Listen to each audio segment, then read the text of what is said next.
Vianoce sú čo chvíľa za dverami a najlepšie ako sa naladiť na predvianočnú náladu je práve pozeraním vianočných filmov. Ak hľadaš tie správne filmy, ktoré dokážu spríjemniť zimný decembrový večer, si na správnom mieste. Pripravil som pre teba výber 5 vianočných filmov, samozrejme s tematikou Vianoc, ktoré si rok čo rok získavajú milióny divákov po celom svete. Každý z nich ponúka niečo iné. Humor, emócie, nostalgiu, ale aj tú pravú sviatočnú atmosféru. Moje meno je Snakes a toto je top 5 vianočných filmov, ktoré vás naladia na správnu predvianočnú náladu. Číslo 5. 5. miesto v rebríčku získal film Vianočný škriatok z roku 2003. Film, ktorý je známy aj pod názvom Elf, sleduje príbeh Buddyho, ktorý ako batoľa omylom vliezol počas Vianoc Santa Clausovi do vreca a následne vyrastal na severnom póle medzi škriatkami. Keďže je omnoho väčší ako ostatní škriatkovia, jedného dňa sa dozvie pravdu, že nie je škriatok, ale človek. Preto sa rozhodne odísť do New Yorku, aby našiel svojho biologického otca, ktorý je podľa Santu na zozname neposlušných. Tento film získal na československej filmovej databáze hodnotenie 58%. Číslo 4. 4. miesto patrí vianočnej komédii Vianočné prázdniny. Film z 89. roku, v ktorom si hlavnú úlohu zahral Chevy Chase ako Clark Griswold, sa radí medzi jeden z mojich najobľúbenejších vianočných filmov. Clark sa rozhodne pripraviť svojej rodine dokonalé Vianoce. Je odhodlaný vyzdobiť dom najväčšími svetielkami v celom Chicagu, postaviť perfektný stromček a zorganizovať sviatky, na ktoré sa nezabúda. Namiesto pohody však prichádza séria katastrof, ktoré začnú celé Vianoce komplikovať. Clark sa snaží udržať vianočnú náladu za každú cenu, no udalosti sa mu úplne vymykajú z rúk. Túto vtipnú komédiu si rád pozriem každé Vianoce a ani tieto nebudú výnimkou. Film si na československej filmovej databáze drží hodnotenie skvelých 81%. Číslo 3. Na bronzové 3. miesto sa umiestnil film Vianočná kronika. Relatívne nový vianočný film z roku 2018, ktorý sa o 2 roky dočkal pokračovania a tiež dodržiava iskru predvianočnej nálady. Vo filme sa súrodenci Kate a Teddy v snahe zachytiť na kameru skutočného Santa Clausa nechtiac pripletú k jeho práci a spôsobia haváriu jeho saní.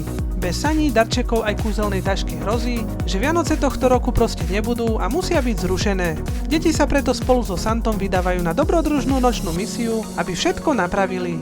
Či sa im to podarí, sa dozviete v skoro 2-hodinovom filme, v ktorom si hlavnú rolu Santa Clausa zahral herec Kurt Russell.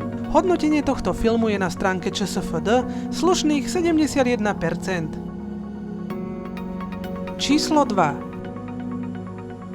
Na 2. miesto v rebríčku sa prebojoval český retro film s názvom Pelíšky. Film od režiséra Jana Hřebejka sa odohráva v Prahe na prelome 67. a 68.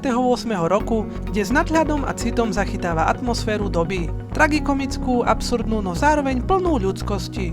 Vo filme sledujeme dve rodiny žijúce v paneláku, Šepkovcov a Krausovcov, ktorí spolu zdieľajú nielen bytový dom, ale aj každodenné starosti. Na jednej strane je otec rodiny, ktorý pevne verí v komunistický režim, a na strane druhej je otec, ktorý ho spochybňuje. Naopak ich deti prežívajú prvé lásky a dospievanie. Keď v roku 1968 prídu do Československa okupačné vojska, všetko sa náhle zmení a zasiahne tu aj obe rodiny. Pre nás typický vianočný film, ktorý jednoducho nesmie na Vianoce chýbať. S hodnotením 91% si právom zaslúži 2. miesto. Číslo 1. Na 1. miesto v rebríčku som umiestnil film s Kevinom McAllisterom v hlavnej úlohe s názvom Sám doma 2, stratený v New Yorku. Aj keď jednotka Sám doma je proste klasika, tak mne osobne sa viac páči druhé pokračovanie. Vianoce, New York, Hotel Plaza či Duncanovo kráľovstvo hračiek mi vie proste navodiť vianočnú náladu o niekoľko percent viac. Je to len môj názor a nie každý s ním musí súhlasiť. Pripomeňme si ale v krátkosti dej filmu. Kevin sa omylom dostane do lietadla smerujúceho do New Yorku, zatiaľ čo jeho rodina letí na Floridu.